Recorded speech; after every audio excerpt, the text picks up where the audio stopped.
For those that know me, you guys know I love overnight oats. So I'm going to show you another one today, just to change it up a little bit, right? This one is super easy. I've been making it a lot, warming it up in the morning. You guys have seen it on my Insta, so I'm going to show you. So let's go. First, you want to get a cute jar with a lid. I'm going to pour in 1 cup of nut milk of choice or regular milk, whatever you guys want.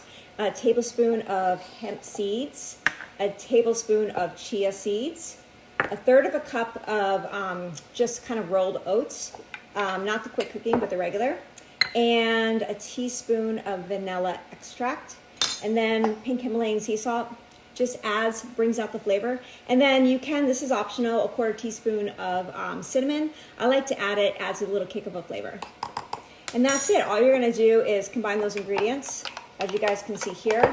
I'm gonna give it a big bunch of stirs, and then I'm gonna take a cover like this, cover this overnight in the fridge, and in the morning I warm it up on the stove or in the microwave, and then I top it with strawberries, almond butter with a little bit of MCT or coconut oil, whatever toppings you want to give. Oh, and you probably want to sweeten it a bit. Sweeten it to taste. I do maple syrup or I do honey because you definitely need a little sweet because this is not very sweet. So I hope you guys love it. It's one of my favorites.